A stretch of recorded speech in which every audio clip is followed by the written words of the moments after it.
What is up, possums? Welcome to the week of June 12th, where we are going to talk about the AFC South. Again, we are offensive points, and, we live it so you guys can win it. So we've been diving into these teams.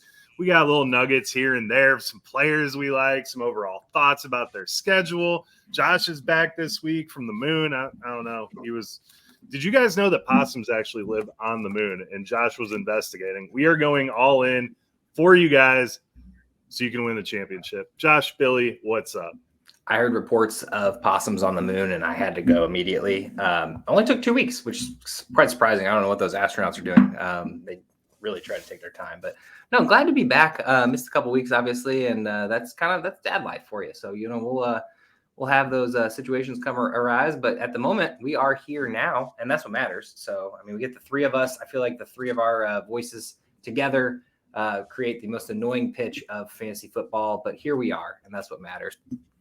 Let's be honest. You opted out of voluntary podcast weeks, and now you're here back in for mandatory podcast weeks. Just like the OTAs. I was expecting a holdout personally, but I wish I had a pair of sunglasses so I could be like, I'm just here so I don't get fined. Yeah, that's what it feels like. All right, guys. Well, actually, let's just jump right into the news. Let's get right into it. So, somebody who didn't show up for mandatory minicamp was Mr. Aaron Rodgers, who said that he skipped the practice because of I couldn't even really explain it. He just said that he had something more important to him to be at. Which does that mean he's sacrificing a goat? Does that mean that he's discovering fire on some unknown island? I don't know. Who knows what Aaron Rodgers is up to? But guys, people have suspected that this means that there is a rift in the Jets locker room. This is prime Can't News season right now. Do we make any of this? Any of these reports? The cool thing is, for one, Aaron Rodgers was with me on the moon. He heard about possums too. He was really excited about it. But in regards to this, this could all be taken out of context because everything is news that isn't news right now. I wish I had a Camp News T-shirt and I could put it on right now and just wear it and show you guys that everything's Camp News. Hassan, well, I'm sure you're probably going to get there, but Hassan Reddick also not showing up on the verge of wanting a contract. It's all hearsay at this point. Nobody actually has any real news. Like nobody's hearing anything inside the camps other than so-and-so wants a new contract and so-and-so's unhappy, blah, blah, blah. People don't show up to this every year, and it doesn't really mean anything at the moment. And Aaron Rodgers doesn't really have a whole lot of strikes left, so he's going to have to at least play 1 year with the Jets if he wants to ever play football again. Oh, you want my take? I think that Aaron Rodgers is addicted to being in the news after all of the shit he has done. So he was like, hey, I'm just going to take this completely voluntary practice off and create a massive media not voluntary. Everyone will talk about me again. Oh, well, mandatory. He's getting fined. He got fined $16,000. Oh my God, that's breaking him. I'm just saying that it wasn't voluntary. No, he likes being in the news. This is a non-story. I don't know. All right. Well, fair enough. I actually agree. I don't think it's anything, but it was actually something I was hearing on podcasts, people talking about it as like actual credible news.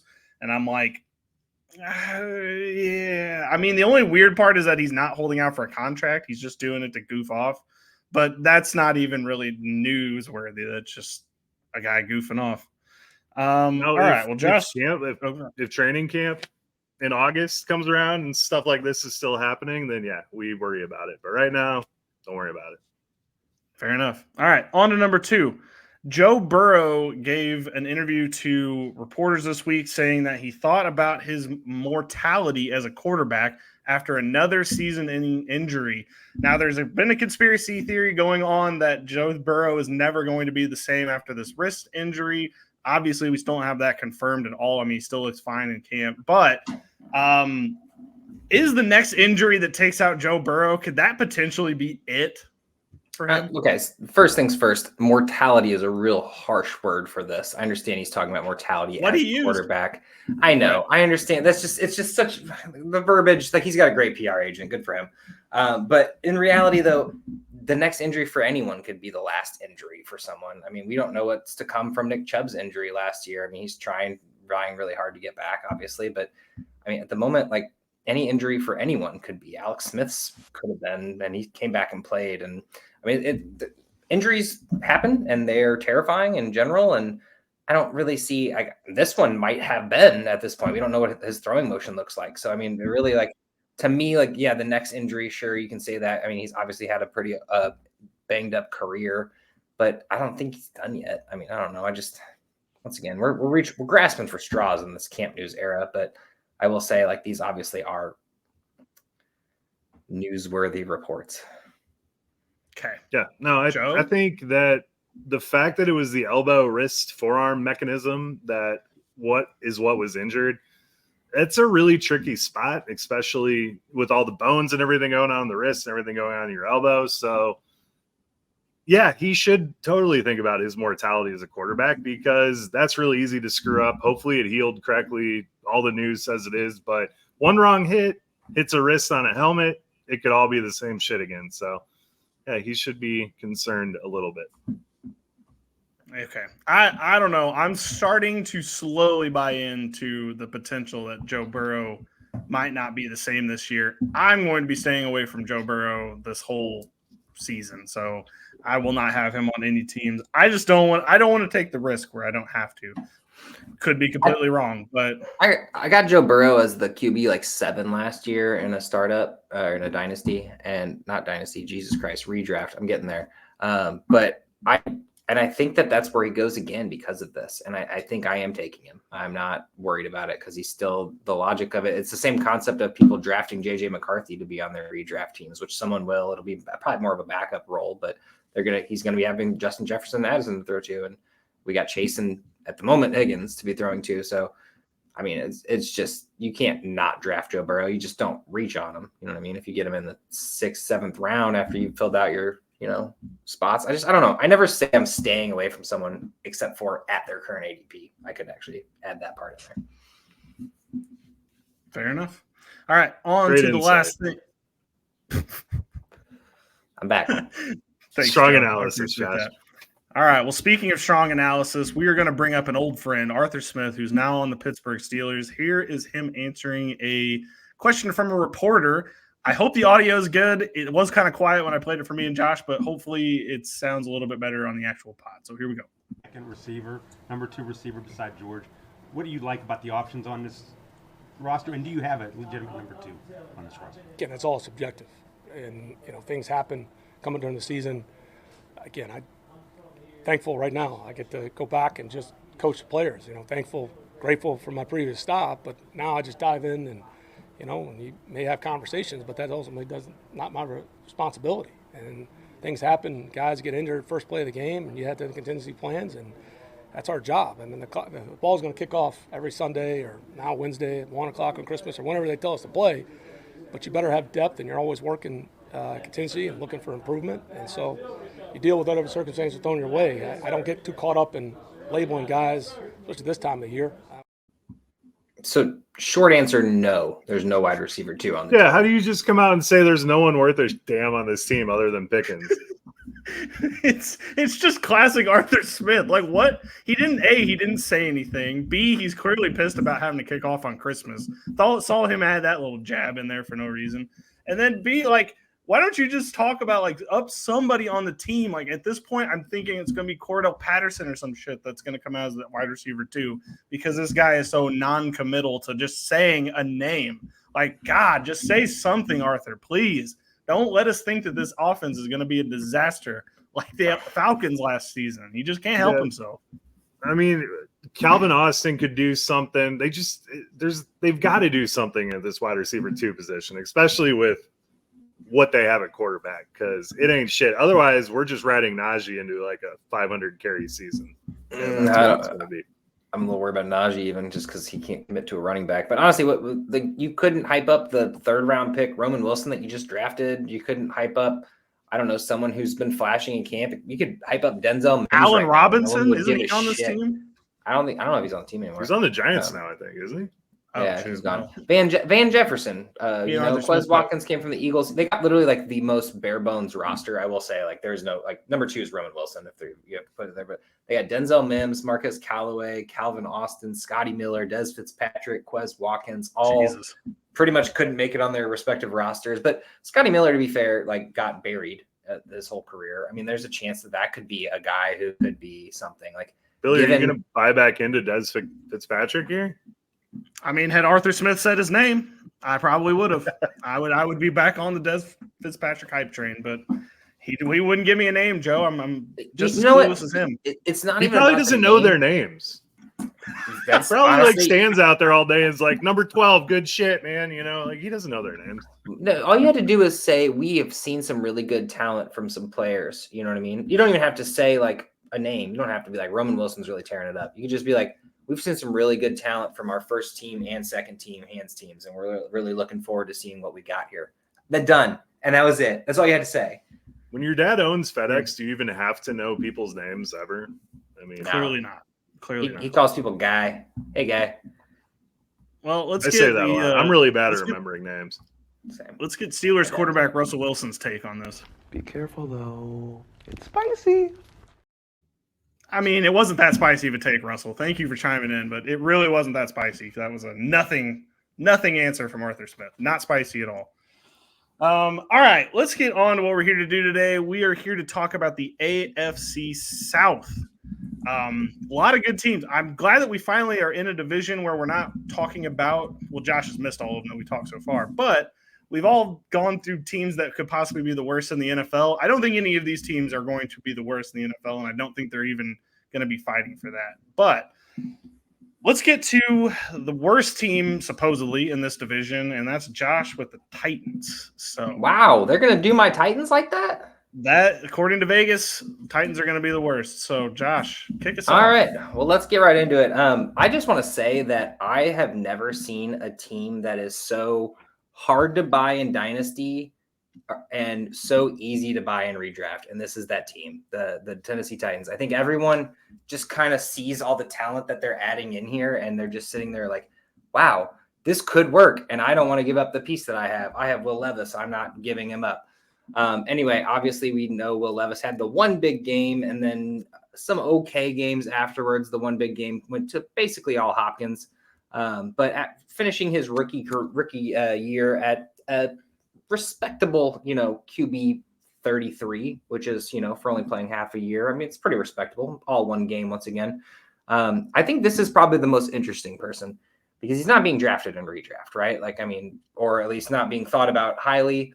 I actually really like Will Levis as kind of like a sleeper backup quarterback. Like this is the person who I want to be backing up my Mahomes, Josh Allen, Jalen Hurts, I don't know, top 5 QBs basically, because then if something does go wrong, once again, you're not looking at trying to stack 2 good, decent quarterbacks.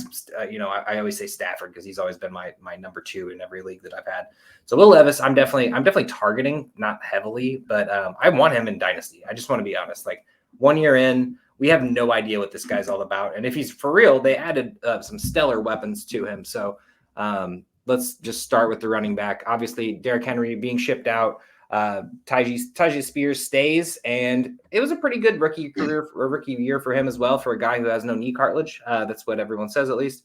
500 yards, 2 touchdowns, 3 touchdowns, 800, 750 yards total. Through the passing game. The only thing that I hate is that Tony Pollard joins this team who did not do what everyone was expecting him to do. He was fine on the Cowboys last year by himself, but now he's joining a team with, in my opinion, it's basically the exact same guy. Maybe a little bit more weight. Maybe Pollard gets more of the running here and maybe puts on a little bit. I don't really know what the split looks like here. This is too similar of running backs, or at least what they were supposed to be. So I would say draft-wise, Spears is probably going to be your better value. I don't know. Do you guys have any thoughts on the running back group? I don't really even know where to start with it. I'll let Joe go first. Yeah. Thanks, Billy. I appreciate you letting me have the floor here. Tony Pollard is your RB1 on this team, and I think it's probably going to be like a 70-30 split. Could be 60-40. I like Spears, but Tony Pollard came off of a nasty injury with the Cowboys. He did not play well last year because he was still recovering. Now he's fully healthy, going into a team that, the line's a little wonky. They thought they were going to get Joe Alt. That didn't happen. But he's still going to get the majority of the carries. He's the one they're paying the money to. Spears is on his rookie contract. I don't see any reason why you wouldn't feed Tony Pollard the ball. Yeah, I think I can agree with that. Just quickly, Brian Callahan's the new head coach. He's coming in from Cincinnati. He was the offensive coordinator there. What that could tell us about this offense, potentially you have Tony in the Mixon role and you have Tajay in the Samaje Perine role. Wouldn't see that as a completely odd thing, but if they use that kind of usage, obviously Pollard would be the one you want. I still think it's going to be more 60-40 personally, just because I think we're going to be passing a lot here. But without knowing what Will Levis is going to be, I think we're a bunch of wild cards with these running backs. And I think the best part about all this is, once again, this is just the best value you're going to get in redraft. In Dynasty, I think you're overpaying for either of these running backs at the moment because whoever has them thinks that they have the guy, clearly, even though they're trying to trade him away. Pollard's going at RB29. Spears is 34. So, it's kind of right in that breadbasket where you're going to end up winning your league with one of those running backs down there. So Najee, Jalen Warren. I don't want to quite put either of these guys in the league winner category, but I do like the idea of getting a potential running back one in the 7th or 8th round, depending on if you're in a 10 or 12 man. So yeah, it's just that cluster of running backs in all the drafts that I've done, that like 60 to like 85 range. There's a cluster of running backs, and one of those guys is going to be the league winner this year. I wouldn't be surprised if it was Pollard, honestly. I don't understand why Swift is this low, but running backs near these guys are Raheem Mostert and Swift above Pollard. Below Pollard, in between, we got Brian Robinson, Nick Chubb, which we don't know what's going to happen there, Zach Moss, and then we start getting into the kind of running back. So that's what you're getting here. And to get Pollard, for knowing what he is and assuming that he's going to have the role that he's had in the past, obviously Spears is going to, even if it's 60-40, I think you're getting what you need out of Pollard. I think last year stats would look about similar. Hopefully, once again, this all depends on the rest of these guys. So without further ado, let's get into let's start with the tried and true DeAndre Hopkins. Man's getting old. Still looked great though last year. Ended up turning out a wide receiver 22 year. It did not seem like it. I just want to be clear, especially playing Hopkins in a couple leagues. I felt like I was getting those 5s a lot more often. But looking back on the stats, it actually looks a lot better. The 4 touchdown game helped him out. Yeah, for touchdown game helped, 3 touchdowns. But even after that, 10, 15, 18, 25. 14, 17. It was pretty decent. Mixed in with some crap games, but also this is Will Levis learning how to play football as well. I was really expecting more of those 3 touchdowns. Learning how to play NFL football. My apologies. No. But anyway, Hopkins. I don't think you're really hurting anything from Hopkins here. You can't really get worse for Hopkins. I think this is about as low as he goes. Personally, he's pretty low on the draft board as well, right around that same range as Pollard. And then obviously signed a big guy, Ridley, who is, I don't want to say unproven, because when he shows flashes, and he looks amazing and he looks like the player he can be. I can't say I agree with the contract after, a year of suspension and mental health issues. So 2 years off essentially from football. He came back with 1,000 yards and 8 touchdowns. And there's nothing wrong with that. The targets to reception ratio, not my favorite. And then not to mention the whole having to have Zay Jones on the field while he played was a super weird thing. And I don't think Zay Jones is on this team. So I'm just kidding. But can we pause? Can we pause for 1 second? The blurb on Sleeper sorry, audio audience, there's a blurb on Sleeper right now that says Calvin Ridley may be used by Jamar Chase. Brian Callahan told ESPN's Kevin Clark that he envisions Ridley's role similar to Jamar Chase. He's not even built like Jamar Chase. How in the hell is that going to happen? No, do not think that he's going to be Jamar Chase. This is how mistakes get made. No. Is it the hair? Are they thinking the hair is similar? No, he's not as fast. He's not as big. I guess they're technically height-wise about the same, but what? Use like Did Jamar he change Chase. his number to 1? You know what, though? Billy, you were just complaining about this. This is what our man Arthur Smith should have done with Roman Wilson. or something, or Pickens even. Like Yeah, Pickens. no We're going to use kidding. Pickens This is like ridiculous. Justin Jefferson. Yeah, I actually didn't see that. I had a tab over that's part of the screen. So I'm Well, glad you Arthur Smith stopped couldn't. me. Arthur Smith couldn't say we're going to use him like Drake London because that would have been like, oh, okay, well, Use him like Van I'm gonna use him- Jefferson. We're gonna Never throw the mind. ball I'm gonna use 4 him like- times. I'm using like Bijan. Yeah, I'm going to use him like Bijan. Oh, not at all. Okay, cool.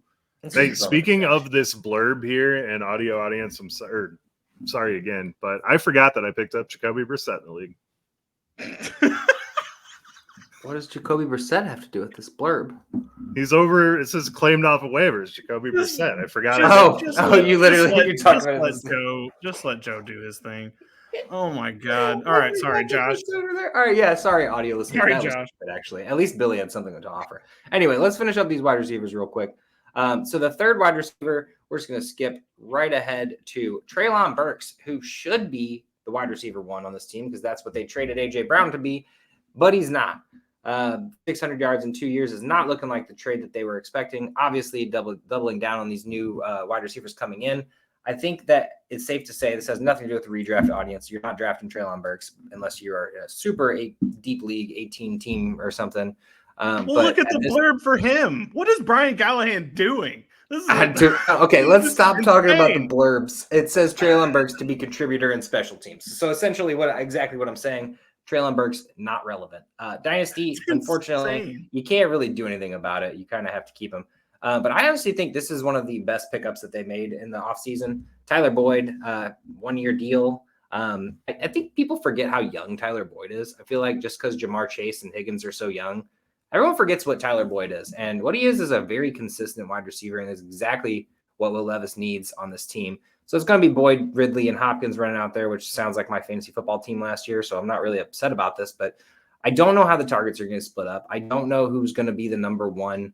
My money's on Ridley just because of how much money they gave him. But I really love the Tyler Boyd, and I think that everyone kind of just hates Tyler Boyd for some reason. I don't know if it's the name thing, the boring name or whatever it is that I've always talked about, but 600 yards and 700 yards, 800, 1,000. I mean, it's just one of the most consistent wide receivers in football, and I just feel like he's completely underrepresented. At 29 years old, this man is not done. Yes, he's played a long career, but I just love me some Tyler Boyd.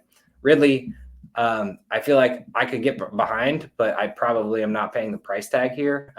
Probably going the highest out of all of these guys because of the ridiculous contract, of course. But what do you guys think?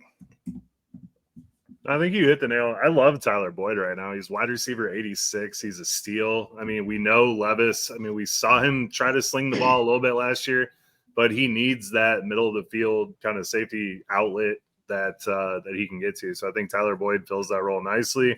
Calvin Ridley is a lot more of a pipe dream for me. I think it could work, but it's not guaranteed with the way Will Levis has shown us yet. I think you're going to see a lot of Hopkins and Boyd, and they're going to take a couple deep shots to Ridley.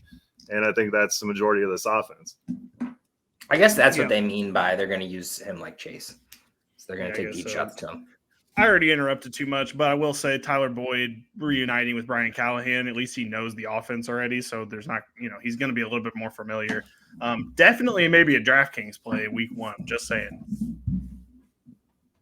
Yeah, I mean, Boyd is just buried, and Ridley's sitting there at like in the 6th round. I mean, they're all pretty cheap, surprisingly. That's what I'm saying. This whole team is so cheap in redraft. And then that brings me to the last offensive player, and that's Chig Okonkwo, who hasn't quite done it yet.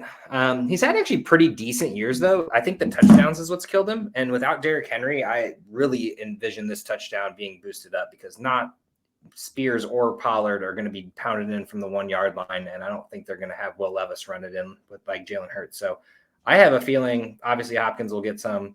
But I think Okonkwo turns into the touchdown tight end that we are expecting for this biggest guy on the field out there. And really, I feel like this is going to be their red zone target. Like, I think this is the peak. Let's throw the touchdown to him and pretty much do nothing else. And I think it works is the thing. I think he gets 8 touchdowns, 9 touchdowns, and gets 500 yards like he usually does. Probably a little boost up from that. But I'm not trying to hype Okonkwo into the top 5 tight end category. I don't want to be that guy, and I never will. But I would say that's there is a ceiling up that way. So. I mean, Chig kind of came on at the end of last year, so we saw a little bit of a resurgence. The sophomore slump is real, people. So not the worst start, though.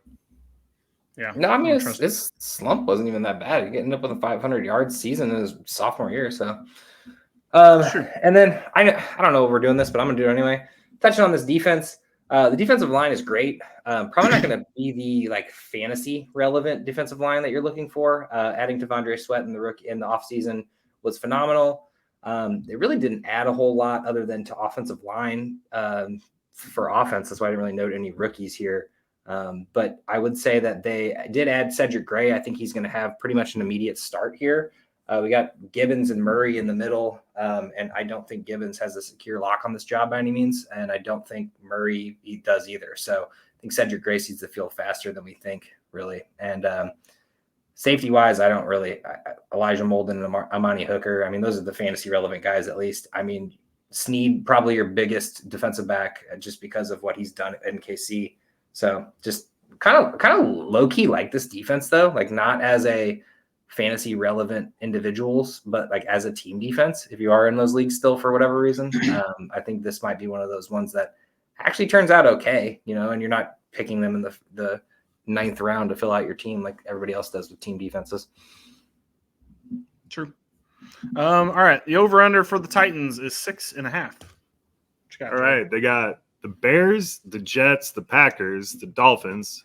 They have a bye in week 5. Colts, Bills, Lions, Patriots, Chargers, Vikings, Texans, Commanders, Jaguars, Bengals, Colts, Jags, and Texans. Man, they got a lot of playoff teams.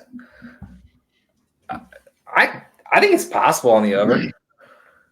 I think 6.5 is pretty dead on after hearing the schedule. Yeah. So originally I was like, I think they can do it, but they got to play this division is the worst part. And that's almost 6 guaranteed losses in my opinion. I think it's going to take a year for them to get going. I think they're going to be under 2. But I don't think they get there. I think they can beat New England and Minnesota. Competitive. I think it's going to be competitive. I'm going to take the over just on the simple fact that this team is underlooked. And just to see what people value them in Dynasty, I think everybody knows that there's a possibility that this happens. Probably won't, but there's a possibility. It sounds like looking at their opponents, though. Raiders. Shush. Just saying. Yeah, looking at their opponents, though, I mean, I think these offenses are going to put up a ton of points on that defense. So it could be a pretty good fantasy football season for your offensive players for the Titans. Yeah, fire up all your players against the Titans. All right, let's go from supposedly the worst to supposedly the best. That's the Houston Texans. Quarterback CJ Stroud, QB6 in redraft right now, according to Underdog, 58 overall. I think that's about right. If you're paying up for a quarterback, can't really go wrong with CJ Stroud. He's got a ton of weapons. Running back wise, Joe Mixon, RB15, going 61 overall. This is the perfect target for a 0 RB strat. This is the kind of guy you're looking for in the situation. And he doesn't necessarily have anybody fighting him for touches, even though I do think Dameon Pierce, who's going as RB59, 190 overall, which is basically free, is going to have a lot of opportunities to at least score touchdowns. Joe Mixon, the one knock we always had on him with the Bengals is that he never really got the touchdowns because he would always bring someone in to take over that spot. So I do think Dameon Pierce could have a very good opportunity to gain some important goal line touches in this offense. I don't know if they're necessarily going to use Joe Mixon like that. And then I'll also mention the rookie Jawar Jordan, RB80, 296 overall. I only mention him because if there is an injury to either Pierce or Mixon, I think Jordan would come in and play a nice backup for either of them. I'm not saying to draft him. Obviously, he's going to be on waivers, but maybe put a star by him just in case you draft one of those other two. I do think he's going to make the roster. I know there is questions about that right now. All right, I'll get to the tight end first before getting to the wide receivers. Dalton Schultz is tight end 13, 128 overall. I actually think that's really good value. I could see me drafting that if I'd punted on one of the great tight ends. I could definitely see you getting good value out of that. And then my question for you guys with the wide receivers, got Nico Collins as wide receiver 14, 20 overall. Stephon Diggs, wide receiver 20, 28 overall, and then Tank Dell's wide receiver 26, 37 overall. So that's literally second, third, and fourth round. Which of those three wide receivers would you guys feel most confident taking at their current value? I'd go Diggs, honestly. I've been snagging him up a lot in best ball. He's a great best ball player, so you know he's going to have those monster games. And I think Stephon Diggs' presence just demands the football. I love what Nico Collins did.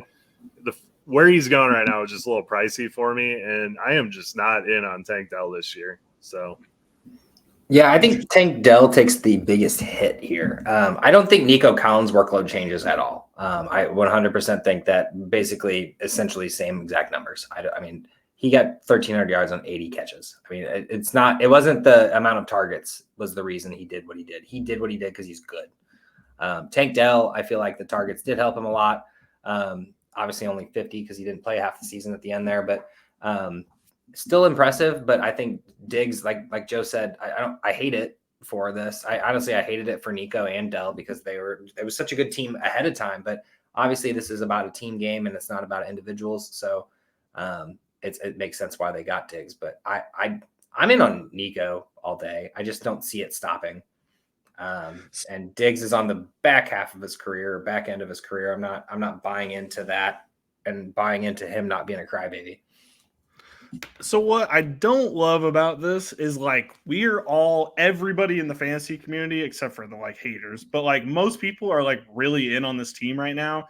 And what if CJ Stroud has a sophomore slump? Like what if last year nobody was prepared for him, nobody was understanding that this was what was going to happen, and that he just caught everybody by surprise. And then this year, we got another year under the belt. We got to see kind of how this offense goes. I know they added Stephon Diggs, so there is another variable there. And then you do have to kind of worry more about the running game, even though Devin Singletary did a really great job last year for this team. But there's a lot of mouths to feed. There's going to be a lot of cannibalizing targets between all these guys. I almost recommend it to everyone listening, which is weird, but maybe staying away is the best option here because I think you're going to be wondering each week, who is it going to be? Even though like the Bengals, when they had, the prime time of Higgins, Boyd, and Chase, like all three of them were mostly playable. Boyd was more of a flex option. But there's no Jamar Chase here. So you're not really sure who the one is going to be most of the time, even though Collins is getting paid like it. So I don't know. I kind of recommend staying away, weirdly enough. But Dynasty, I think you're fine. But in redraft, maybe see who else is going. Like, just feel the board out. See if there might be some value that you would take otherwise. I absolutely respect your take there. I've been doing a lot of drafts lately just to prepare for the season and everything. And I'm seeing Nico, kind of creep up. I'm seeing Tank Dell creep up as well. Diggs is the one that I have significantly seen falling. People seem to be lower on Stephon Diggs, obviously because of the chemistry and stuff. So I completely respect what you're saying, and I'm on board with it because the sophomore slump is a very real take, and it does happen. But I think Diggs could be a good value, especially if this season or this trend keeps going the way it's going. I think the thing about Stroud, and I have a completely different take that we got to get to, so it's going to take a second. But the thing about Stroud is those numbers were amazing because of what Nico and Tank and the rest of the team did. I mean, I'm not saying CJ Stroud wasn't amazing. He was. 5 interceptions that he threw total of the year, about speak for itself. But in general, like I just feel like those 50-point games, 40-point games, that doesn't happen because of you. It happens because of broken coverages and breaking down the field and stuff. So I don't really see this being a slump, more so as getting back to what he's going to be. I think the yardage stays about the same. I mean, he missed a few games last year too. I think the touchdowns actually increase is what it comes down to. I think the yardage 4,000 sounds about right. You know what I mean? Like that's pretty great year for a quarterback. I think everybody can agree. But I think the touchdowns just go up because I think that they'll be playing more, probably closer games too, because now everybody knows what they got in Houston. So it's going to be a little bit more competitive. But one person I want to talk about is, I don't know where you got this rating for Mixon. I've been seeing him as like running back 12, running back 15 in like the 3rd and 4th round. To me, I am staying away from this. I know Mixon's been great for years, but not to quote a Joe here, 27-year-old man going in on a new team. I think everybody's sleeping on Dameon Pierce. I think that is one of the people who had a terrible year last year. Yes, Singletary beat him. and pretty much out and everything. But that man's going in and fighting in this offseason, I have to believe. And I just think that it's going to be more of a split than just Joe Mixon gets the ball in every spot, because there was no backup to Joe Mixon for years. I mean, I think at the beginning of his career, there was a backup. But in reality, it was like, Chase Brown last year was fine, I guess, but we just still don't know what we got there. I just think we know we have in Dameon Pierce. That rookie year wasn't a fluke. That team was actually destined for terribleness and ended up vaulting the Bears up to a nice pick. So, but I don't know. I just like to think that Joe Mixon is not what you're not getting what you're investing if you're going that high. I think where you said him, or whatever stat you said at the running back 20 or 30. That was what I saw on Underdog right now. As he's going. So you're an Underdog. Okay, I just didn't know where you get the stats from. I was looking at Sleeper and Fantasy Pros and ESPN, and I didn't He's see been it creeping anywhere. up too. My one argument supporting the Joe Mixon and Dameon Pierce is 2 years ago we started everyone against Houston there because their defense was terrible. They improved it last year. This year that defense is going to be insane if everything goes according to plan. So I could see them running the football a lot more than we saw them passing the football last year. So that's true. Yeah, I think it's a pretty well balanced machine. This team's going to be great. I think that's one thing we know. We just don't know who's going to be the guy, basically. Yeah, I mean, the defense stacked. You got Daniil Hunter, Christian Harris, Henry Toyo, Aziz Al-Shair is back with D'Amico. So that's going to be a good option for you. Petre hopefully can get back on track from what he did 2 years ago. We'll see. I don't know. They used him differently last year, but we'll see. But anyway, this team's over-under is 9.5. Okay, so they got the Colts, the Bears, the Vikings, the Jags, the Bills, the Patriots, the Packers, the Colts, the Jets, the Lions, the Cowboys, the Titans, the Jags. Bye week 14, so jot that down in your journal. Son of a gun, bro. Miami Dolphins, Kansas City Chiefs, Baltimore Ravens, and the Tennessee Titans. I'm not going to lie to you. You named like 7 or 8 teams to start that they could beat. Like that, they could be the longest undefeated team this year. I mean, they're going to lose about that championship matchup with Baltimore, Kansas City, and Miami. Those are a little bit testy. Yeah, those are tough. But honestly, like I could see this team going 7-0 to start. So like I'm smashing the over. I mean, I'm not. They have to get the Bears 10-7. I mean, that's great. Like 10-7 is the easy thing to get to for this. But god dang, are they the week 14? That even more makes me want to be off this team drafting them. Because you're not going to have them for the first round of the fantasy playoffs. None of these guys. So, like, man, that's going to suck. Well, it just depends when it starts. No, most people switch their playoffs to the 15th, at least what I've been in. The problem is with that week 14 bye, though, is if you're in the championship. The problem is the week 14 bye is if you're in the mix, if you're one of those middle teams and you get that bye, you're fucked. Week 14 is the end of the season, basically. It used to be week 13. That used to be the bye, but with the extra added week, most leagues, at least that I'm in, with the week 18. But it's that last week of the season. If you're needing CJ Stroud to go out there and get 30 points, and all you got is Will Levis, and he hasn't been it, you know what I mean? That's what sucks. But yeah, I agree with you. It does suck. The week 14 buys are ridiculous. The Eagles had it last year, and that was all my team. So yeah, no, it sucks. But anyway, I'm gonna go over. So I think we're all over, right? Okay. Oh, yeah. All right, Joe, you're next up with the Colts. Let's go to Indy. Right. Traveling down to Indy. So the Colts narrowly missed the playoffs last year. They went 9-8. And then Tyler Goodson decided to drop the easiest pass on the planet, and they missed the playoffs. So shame on you, Tyler Goodson. But this team, they really didn't add a whole lot. But it's going to look like a whole new team because a lot of these guys were injured last year. They did add Flacco and extended a ton of key guys. You got Pittman extended, Zaire extended, Kwity Paye, they picked up his 5th year. So those guys are all going to be back pretty much the same. In the draft, they added Leatu Letu and A.D. Mitchell, pretty much the only big names there. They shored up the O-line a little bit. And then my favorite pick in the late rounds, I'm going to get my IDP pick out of the way now, is Jalen Carlies. He's a Missouri safety. They're going to move him to linebacker, which I don't know if you remember this, but Gus Bradley did this with Divine Diablo and for the Raiders. So he's a guy to keep an eye on. Definitely late in your IDP draft, stash him. But honestly, guys, the Colts have one of the most talented offensive lines in the league, so it's really good news that they're actually all healthy this year. The big news is, does Anthonius Richardson become the Greek god that I and many of my colleagues believe him to be? If he is healthy, he has the opportunity to be the QB1 in fantasy.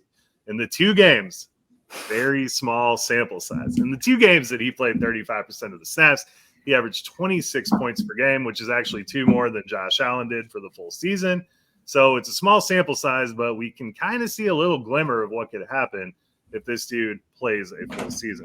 He had the shoulder injury last year. It's actually really concerning right now because they have reports coming out of camp that the training staff has been working on it pretty frequently, and he's experienced some soreness and tightness, actually kept him out a day. The problem is this surgery was in October, so it's really not ideal that we are hearing this. Understandably, if you have surgery, there's always hiccups here and there. But with the hits that this guy takes and the rushing that he does, it's not great that we're still hearing about this in June.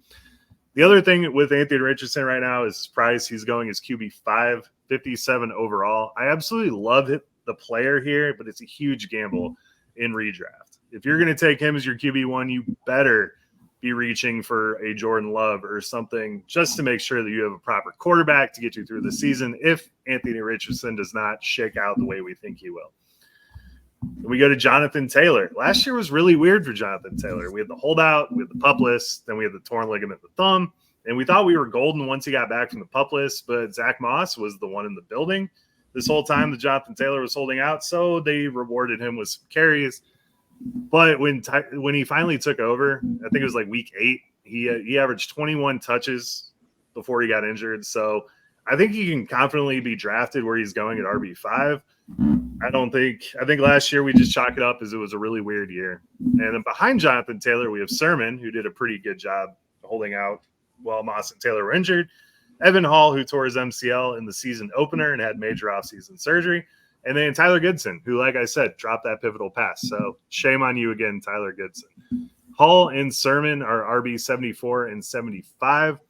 Current reports are saying that Sermon is the clear-cut number 2 in camp, but Evan Hall was taken in the 5th round and was pretty solid at Northwestern. I think Hall wins out and becomes your third down back.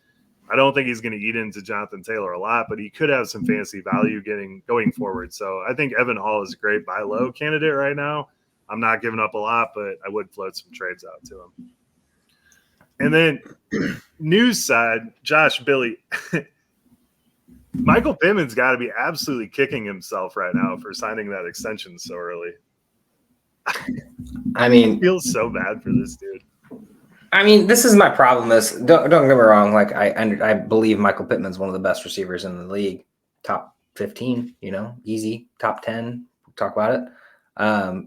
But the thing is everybody gets the highest paid contract every time, and I still never understood that because it's like you're not Jamar Chase, you're not Justin Jefferson. No offense, Michael Pittman, you're a phenomenal wide receiver, but like everyone gets the highest paid or whatever. Like, but I don't know. I just feel like he should have gotten way more than he's getting now. He's probably missing out on like $4 million a year, but I don't know. He's currently going as wide receiver 24 on Underdog. Before his injury, though, he was wide receiver 11 in fantasy with Gardner Minshew slinging the rock. So you would think Richardson would be able to get him the ball, especially some more downfield usage than we saw with Gardner Minshew. We know Minshew doesn't have the strongest arm. So although there is uncertainty with Michael Pittman in general, I think he should be fine and is actually going as a little bit of a value in drafts right now.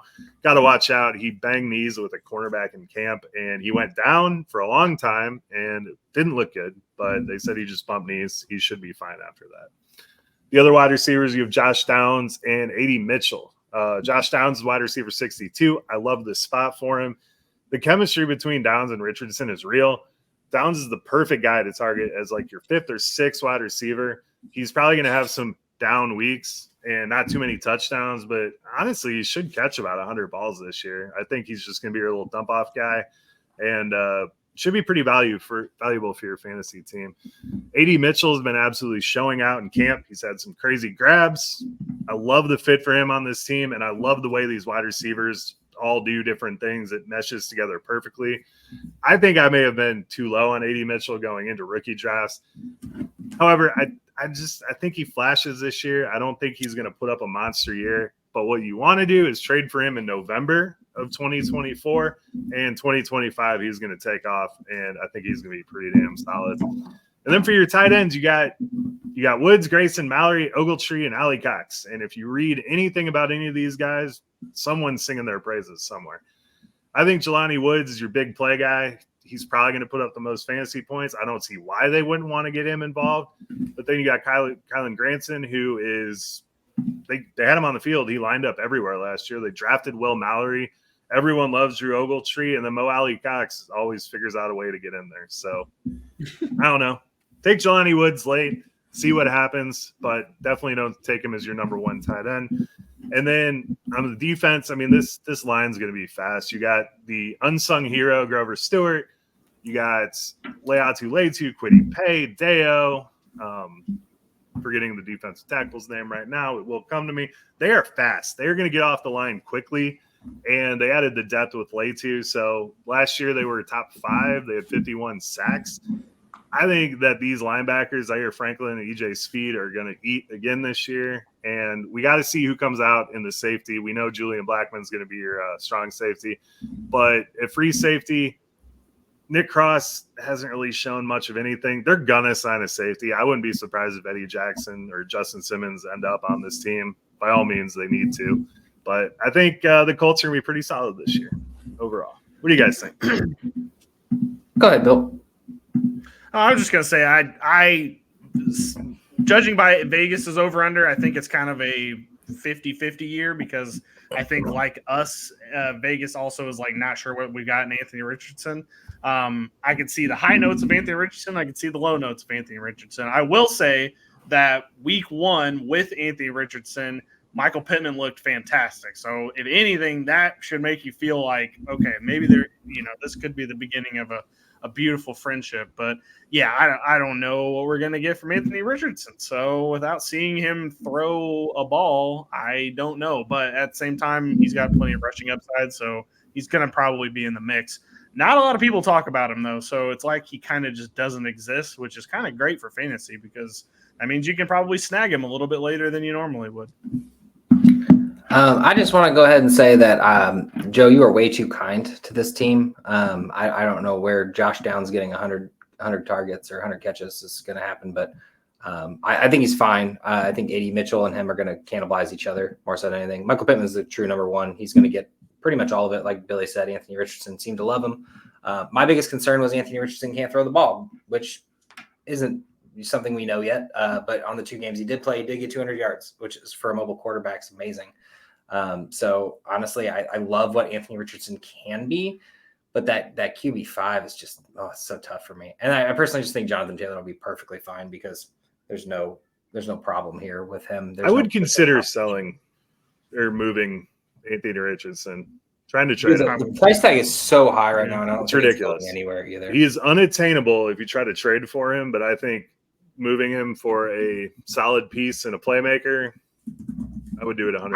I would wait until August or after week 1 to do it though. Like I think you're gonna get a good price, but maybe not the best you could get if you do it now. But if you wait until Matthew Berry hypes him up, and then if you do something after that, like after week 1 when he goes off, I think you'd be fine.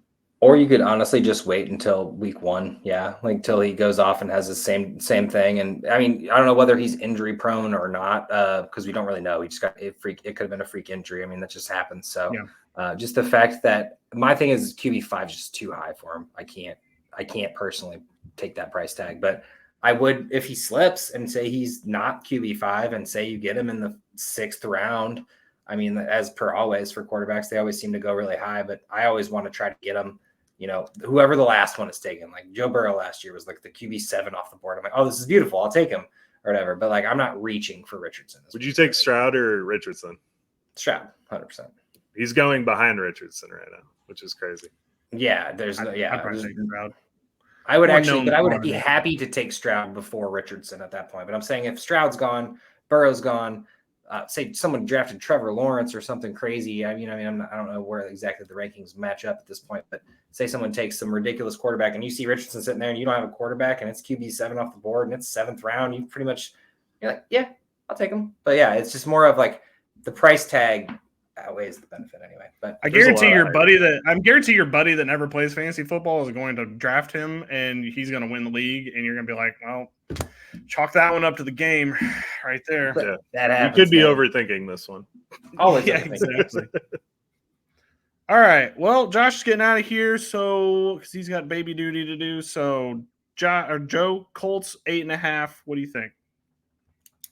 I think they could be over, man. They got the Texans, the Packers, the Bears, the Steelers, the Jags, the Titans, the Dolphins, the Texans, the Vikings, the Bills, the Jets, the Lions, the Patriots. Bye week 14. Watch out. And then they have Denver, Tennessee, and New York for your playoffs. They have one of the best playoff schedules ever. If you can make it past that week 14 bye, you are rewarded handsomely I'm by going over. rostering these guys. I think this is going to be a really good team. And my argument I for Josh agree. Downs is just the chemistry that they are showing off in OTAs right No, now. It's like- Josh doesn't know who Josh Downs even is, so I'm not even taking what he says. Now that he's not here, it's perfect. So I can say it. All right. Let's quickly get into the Jags real quick. We will wrap it up with them. I'll just talk about the quarterback, running back situation. So we're going in with another year of Trevor Lawrence. We're going in with another year of expectations for Trevor Lawrence. And I cannot tell you, Joe, if I trust him or not. He's going as QB 14, which feels about right, which is about 119. So he is down in the Justin Herbert zone of old quarterbacks that you don't trust. But at the same time, could be serviceable pieces throughout the entire season. Listen, at that price, I'd probably be okay with Lawrence, but I guarantee I don't trust him. And I think this is a make it or break it year for him, which is not a situation you want to be in if you were a Trevor Lawrence guy in Dynasty, because I don't know, Joe, like how long of a leash does he get?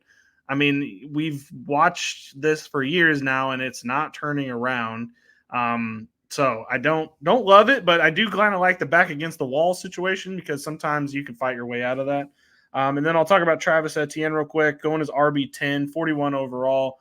Again, if you go wide receivers the first two rounds, Etienne is a perfect person to pair with them. I think he will get a lot of volume. He was very solid last season. And I think that this is kind of the perfect value for him. I don't think he's going to go this low. I think by the time we actually get to August and people have to put stickers on the board, I think Etienne's going to be more in the third round, potentially even late second. And I won't want him at that price, but if he stays at 41 and I'm having to decide on that, come back around, maybe you're pick 10 and you have the wraparound, Etienne will be my sticker that I put on the board because I do trust him at that value. But I don't know. I can't trust him late second, early third. Just doesn't feel right to me. No, late second, early third is too much. We saw Peterson's been talking about getting him less carries for 2 years now. We kind of saw that happen in the second half of last year. I love the talent of Etienne. I just second or third is too much. Fourth round all day. You're eventually they're right going to have to start passing the ball, Joe. Like eventually we need Trevor Lawrence to pass the ball to these wide receivers. So, I mean, yeah, talk about the wide receivers real quick. Wide receivers are pretty simple. I think Christian Kirk's going to have a monster season. And he is very reasonably priced right now, wide receiver 30. I mean, I think, if you're getting him in the 6th round, you can already have 3 wide receivers on your team, throw him in your flex, and you will be very happy, especially in a PPR. There are 200 targets missing from last year, and Gabe Davis has never been a high target rate guy, and Brian Thomas is a rookie. So I don't really know who's going to take a whole lot off of Kirk's plate. I think he's just going to get fed and fed and fed. I guess Evan Ingram might chew into that a little bit. But Thomas is an absolute stud. I love what he did at LSU. Little raw, kind of like Gabe Davis. It's kind of a similar situation. They're not very nuanced in their route trees, but I do think Brian Thomas is going to establish himself as your number 2 sooner rather than later. And Gabe Davis is going to get you that 2 touchdown, 150-yard game once a year that we all buy into again. So I'm not really that big of a fan of Gabe Davis, but I'm not really too interested in these wide receivers outside of Kirk, unless you can get Thomas at a pretty good deal. I think right now, we looked at, I think he's going in the Yeah, so he's wide receiver 42. I mean, he's going in the 6th, 7th round, which is too much, in my opinion, for what this offense has shown us. I think you got Kirk as your 1, Ingram's your 2. The rest of the guys are, well, Etienne's your 3. So I think Gabe Davis and Brian Thomas are fighting. Brian Thomas looks really good in camp right now. I wouldn't be surprised in November if he's, really flashing. But as of right now, I am not touching him in his current ADP. Yeah, no, I think I agree with you completely. I kind of would have liked them to see them maybe promote Parker Washington instead of go out and get Gabe Davis. I know he doesn't exactly play the same spot, but I liked some of the things I saw from Parker Washington last year, and I wish he would get more involved with this offense. I know he plays the same role as Kirk, but at the same time, I don't know, sometimes you got to get the talent on the field, and I feel like I saw more from him in the couple moments and flashes than I've seen from Gabe Davis ever since he was supposed to break out.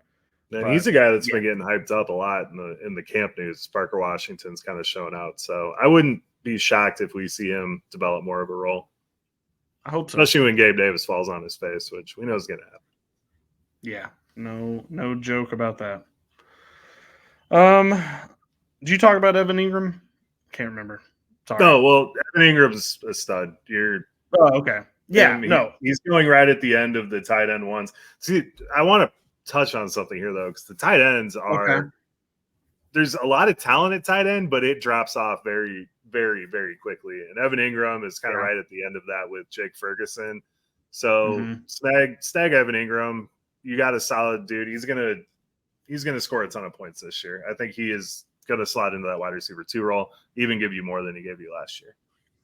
Yeah, I feel like this year is a very good argument for playing in a tight end premium because the tight end literally is at a premium. There's a lot of good tight ends, but there's only a couple great tight ends where I just need a guy who's going to get me 8 to 9 points at this point or has touchdown upside. And that is not a spot you want to live in this world. But yeah, no, you're right. Evan Ingram's a good tight end though to go with. So he was the top 5 tight end the first year with Lawrence. He was the top 2 tight end last year, and he's going as tight end 8 right now. So yeah, he's not flashy. Get him on your squad, especially in a PPR. Yeah, well, the only thing that scares me is that I feel like Brian Thomas was literally the person to come in and be what Evan Ingram was last year. So I don't know how that's going to shake out. So it does make me a tad nervous. But having 2 of those guys is not as bad as you may think. And then obviously on defense, what do we even need to talk about here? Olakun is the number 1. He's been the number 1 for 3 years now, it feels like. So he's definitely a guy. Devin Lloyd, we'd love to see him a little bit more, but you only do so much. Trayvon Walker is very flashy. Josh Allen, obviously the better of the 2 Josh Allens in the football league right now, is very good. Is there anybody on this list that you like or wanted to mention? I mean, obviously Olakun's a stud, but Josh Allen's good. Did you hear Eric Armstead come out and say that Trayvon Walker could be the best defensive lineman in this league? Did you hear that whole thing? I love the hype up. That one's absolutely awesome. So, yeah, Cisco, we want that breakout to happen. What's the guy's name? Antonio Hamilton or whatever, that kind of showed some flashes last year. So he's a guy to keep on your radar. Antonio Johnson. Oh, yeah. A&M, right? Yep. Yeah. A&M. I had him as my safety 1 in last year's class, but didn't shake out that way. But I don't know where the hell Hamilton came from, but I don't know. But he showed some flashes, and they seemed to like him. So did you see they drafted a guy named Jordan Jefferson? No. I'm dead serious. They drafted a guy named Jordan Jefferson. Yeah, very odd. All right, enough with the Jags. It's 8.5. I'm going under without even hearing it, but Joe, go ahead and give us the schedule. Dolphins, Browns, Bills, Texans, Colts, Bears, Patriots, Packers, Eagles, Vikings, Lions. Bye week 12. Texans, Titans, Jets, Raiders, Titans, Colts. There was a lot of winnable games in there, though. I think they could do that. You got to assume they're going to pick up 3 or 4 from the division. And then you just got to get, 5 more after that, and I heard the Patriots. That's like a bingo free space. I still can't do it, Joe. I think 8-9 is this team's record. I can't do it. Yeah, I could see them getting in the playoffs. I think we're going to be questioning. I think we're going to be questioning this team at the end of the year. I think the Colts take the Jags spot in this division, and we wonder what are the Jags going to do going forward, because they got to pay Trevor Lawrence coming up here. He got drafted in 2019. Yeah, I think you're right. No, he got drafted 2021. He was after Burrow. Burrow was okay. Yeah, sorry. So yeah, he's going to have to get paid after next season. So I feel like we're going to have a lot of questions answered, and I think they're going to be bad ones. I think they're not going to go well. So personally, I'm going to set the stage for you. I'm out. Week 9 against the Eagles, Brian Thomas is going to have his breakout game, put up 200 yards and a touchdown. And they are going to ride that wave straight through Minnesota, Detroit, and then they're going to rest and take every single game to finish out the season. Wow. Fair enough, Joe. Well, I'm going under. You're going over? Yeah. I would love to go back and see how many teams you've gone over on, because I think you may be over on a lot, because you went over. Well, you went under on the Titans in this division, but you went over on everyone else. Well, so. I think this is all 3 of these teams can make the playoffs. I really do. I mean, I think you're just the Colts, the Jags, Joe. And the Texans. And I like to be an optimist, man. In a world full of shit, I like to smell clean. So that's true. Yeah, you went 2 unders last week, so I don't know, maybe not. All right. Well, I think the Texans win this division. I do think it is a little bit more competitive. I mean, Vegas sees it as competitive. We got a 9.5, 2 8.5s, and a 7 and a 6.5. So that's pretty equal to each other. But I do think the Texans come out on top. So that's the AFC South. No really truly bad teams in this division. I think every team, you've got an argument for this is going to be a fun game, at least, unless Will Levis is trash or Anthony Richardson can't throw. I don't know, but we'll cross that bridge when we get to it. The 5th year of the Titans being exciting. They're just like an exciting little feisty team. They always let us know. Yeah, we'll see. All right, well, that's all we have for this one. We have one more AFC division to go, and that's the AFC North next week. That is going to be a dogfight, so I can't wait to get to that. RIP to the Battlehawks season. Look, the coach let us all down, unfortunately, but, we're going to come back next year. We're going to be stronger. I do appreciate all of the Brahmas fans trying to get the St. Louis fans to come to the game.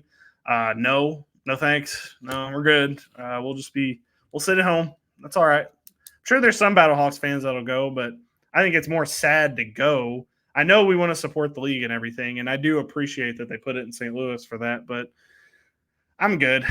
There's so much more things to do in the city. It's not that dead here in St. Louis as much as everybody wants to think it is. I think Wade Phillips is just a defensive genius. I mean, we don't need to be told that. We know this, but I mean that they played some lockdown defense those last 2 games. So they did, and our coach got he was not imaginative at all. I would have taken freaking I forgot his name, AJ McCarron, out of the game at halftime, put that other guy in that's at least mobile, would have at least fooled some of the defensive schemes that they had planned, but they pretty much knew McCarron they were just teeing off on him, and good for them. They figured out what to do, and the Battlehawks chose to not do anything to combat that. So whatever, it is what it is. Crazy game. It is. All right, Joe, get us out of here. Enjoy the U.S. Open this week. I mean, Scheffler's probably going to win, but enjoy it. Fair enough. Good night.